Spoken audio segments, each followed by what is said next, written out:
दोस्तों, आज से करीब 10 मिलियन साल पहले की बात है। धरती पर नज़ारा कुछ अलग ही था।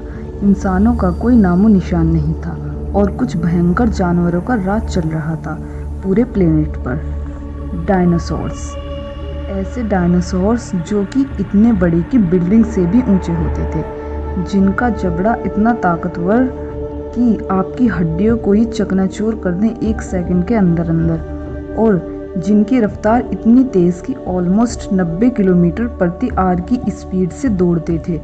सही मायनों में ये दिल दहला देने वाले जीव थे। 170 मिलियन सालों से भी ज़्यादा दिन इन्होंने धरती पर राज किया। लेकिन फिर एक दिन एक ऐसी घटना होती है कि अचानक से ये पूरी धरती से गायब हो जाते हैं। एग्जैक्टली क्या हुआ और कैसे हुआ, आइए जानते हैं आज की इस वीडियो में। दोस्तों, वीडियो स्टार्ट करने से पहले अगर आपने अभी तक मेरे चैनल को सब्सक्राइब और वीडियो को लाइक नहीं किया है तो जल्दी से चैनल को सब्सक्राइब और वीडियो को लाइक कीजिए। चलिए आज की वीडियो स्टार्ट करते हैं। तो दोस्तों, आज से 6.5 करोड़ साल पहले की धरती की बात करें तो ना उस वक्त इंसान थे, ना कार थी, ना मोबाइल, ना शहर। हर दिशा में सिर्फ एक ही नाम का खौफ था, वो था डायनासोर। जी हाँ, वही विशाल जीव जिनकी कहानियाँ हम किताबों और फिल्मों में देखते हैं। लेकिन एक दिन सब कुछ बदल गया। वो जो धरती पर राज करते थे वो सब अचानक गायब हो गए। तो क्या हुआ उस दिन, क्यों मिट गए वो सब जीव? चलिए शुरू करते हैं उस समय से जब धरती का मालिक सिर्फ एक था, डायनासोर। डायनासोर कोई एक जीव नहीं थे बल्कि एक पूरी प्रजाति थी। कुछ घास खाते थे, कुछ मांस, कुछ छोटे होते थे और कुछ इतने बड़े कि एक बस उनके नीचे आ जाए। इनका युग शुरू हुआ था लगभग 23 करोड़ साल पहले और इन्होंने धरती पर लगभग 18 करोड़ साल तक राज किया। तुलना करें तो इंसान को धरती पर आए सिर्फ कुछ लाख साल ही हुए हैं, यानी डायनासोर इंसानों से भी कहीं ज़्यादा लंबे समय तक धरती पर रहे हैं। इनमें से कुछ प्रजातियां हैं जैसे टायरेनोसोरस रेक्स यानी कि भयानक शिकारी, ट्राइसेरेटॉप्स यानी कि 3 सींग वाला शक्तिशाली जीव, ब्रैकियोसोरस यानी कि लंबी गर्दन वाला घासखोर। और भी प्रजातियां थी, लेकिन इतने ताकतवर और विशाल और बुद्धिमान जीव भी एक दिन अचानक समाप्त हो गए। तो सवाल ये उठता है कि क्या हुआ था उस दिन। वैज्ञानिकों ने कई वर्षों तक इस रहस्य को सुलझाने की कोशिश की और अब जो बात सामने आई है वो चौंकाने वाली है। करीब 6.5 करोड़ साल पहले आज के मेक्सिको के युगातान प्रायद्वीप में एक विशाल उल्कापिंड धरती से टकराया। इस उल्कापिंड की चौड़ाई थी लगभग 10 किलोमीटर, यानी एक पूरा शहर जितना बड़ा। जब वो धरती से टकराया तो उसकी ताकत थी 10 अरब परमाणु बमों के बराबर। टक्कर के साथ ही आग की लपटें उठी, धरती हिल गई और चारों ओर विनाश का तांडव मच गया। उस स्थान पर आज एक विशाल गड्ढा है जिसे चिकसुलूप क्रैटर कहा जाता है।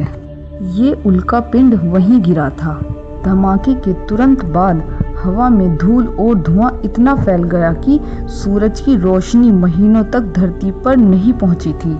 इस टक्कर के बाद जो हालात बने वो किसी महाप्रलय से कम नहीं थे। उल्कापिंड के पृथ्वी से टकराने के बाद जो ज्वालामुखी भड़की, उसकी चपेट में अनेक जीव जंतु और डायनासोर आ गए, जिस कारण बहुत से डायनासोर्स की मौत हो गई और सूरज की रोशनी बंद होने से पेड़ पौधे मरने लगे, घास और झाड़ियाँ सूखने लगी और जो कुछ डायनासोर्स अभी बाकी थे, जो डायनासोर्स घास खाते थे, उन्हें खाने को कुछ नहीं मिला। और जब ये घास खाने वाले मरे तो शिकारी डायनासोरों के पास भी खाने को कुछ नहीं बचा। इस तरह कुछ ही महीनों में पूरे इकोसिस्टम की चैन टूट गई। फिर आने वाले वर्षों में तेज ठंड पड़ी, ज़मीन बर्फ से ढक गई, ज्वालामुखियों का उबाल जारी रहा और एक एक कर सभी डायनासोर हमेशा के लिए समाप्त हो गए। ये सब बातें कहानियाँ नहीं हैं बल्कि वैज्ञानिक शोध पर आधारित हैं। वैज्ञानिकों ने जब पृथ्वी की सतह की परतों की जांच की तो उन्हें एक घास तत्व मिला जिसे कहते हैं इरिडियम। इरिडियम धरती पर नहीं पाया जाता है। ये सिर्फ उल्कापिंडों में ही होता है। और जब इन्होंने उस समय की परतें देखी तो पाया कि उसी समय 6.5 करोड़ साल पहले इरिडियम की मात्रा अचानक बहुत बढ़ गई थी, यानी कुछ तो टकराया था और वो था उल्कापिंड। इसके अलावा वैज्ञानिकों को राख की परतें, राख में बंद डायनासोर की हड्डियां और उस काल के पौधों के अवशेष भी मिले। इन सब बातों से यह सिद्ध होता है कि एक बहुत बड़ा हादसा हुआ था जिसने डायनासोरों का अंत कर दिया।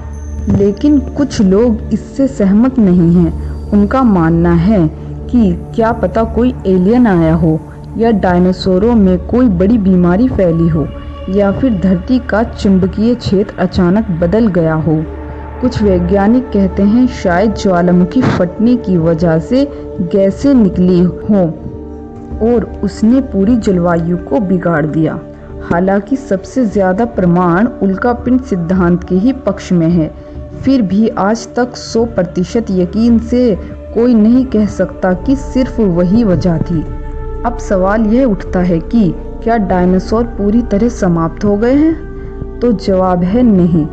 जी हाँ, डायनासोरों की कुछ प्रजातियां पक्षियों के रूप में भी आज जीवित हैं। वैज्ञानिक मानते हैं कि आज के कई पक्षी जैसे कबूतर, चील, बाज डायनासोरों के ही वंशज हैं। उनका शरीर छोटा था, वो उड़ सकते थे, इसलिए वो विनाश से बच गए। तो अगली बार जब आप किसी पक्षी को देखें तो सोचिए शायद उसके अंदर कहीं डायनासोर का अंश छिपा हो। डायनासोरों का अंत सिर्फ एक घटना नहीं था, बल्कि वो था धरती का सबसे बड़ा मोड़। अगर वो घटना ना होती तो आज शायद इंसान धरती पर होते ही नहीं, क्योंकि डायनासोरों के जाते ही नए जीवों को मौका मिला और वहीं से शुरू हुआ इंसान का युग। तो अगली बार जब आप पृथ्वी की कहानी सुने तो ये न भूलें कि इस धरती ने राजाओं को भी मिटा दिया है और जो मिट गए उनकी कहानियाँ आज भी जिंदा हैं, पत्थरों, हड्डियों और रहस्यों के बीच। और कुछ लोगों का कहना है कि डायनासोर्स का अंत होना ज़रूरी था, क्योंकि अगर ये धरती पर जिंदा रहते तो मनुष्य धरती पर नहीं रह पाते, क्योंकि ये अपने मुंह से आग निकाला करते थे और इनकी मुंह से निकली आग की लपेट में एक बहुत बड़ा इलाका आ जाता था जिससे ये सबको समाप्त कर देते थे। और अगर आपको डायनासोर की ये रहस्यमयी कहानी पसंद आई हो तो इस वीडियो को लाइक करें और कमेंट में ज़रूर बताएं कि आपको क्या लगता है डायनासोर का असली अंत कैसे हुआ था। क्या आप मानते हैं कि एलियन का हाथ था या फिर उल्कापिंड की तबाही? और हाँ, अगर ऐसी ही और रोचक रहस्यमयी और ज्ञान से भरी कहानियाँ सुनना चाहते हैं तो हमारे चैनल को सब्सक्राइब करना ना भूलें, क्योंकि हम हर हफ्ते लाते हैं एक नई कहानी जो है सच्ची लेकिन रहस्यमयी। तो अब आपसे मुलाकात होगी अगली वीडियो में। चैनल को सब्सक्राइब करना मत भूलें।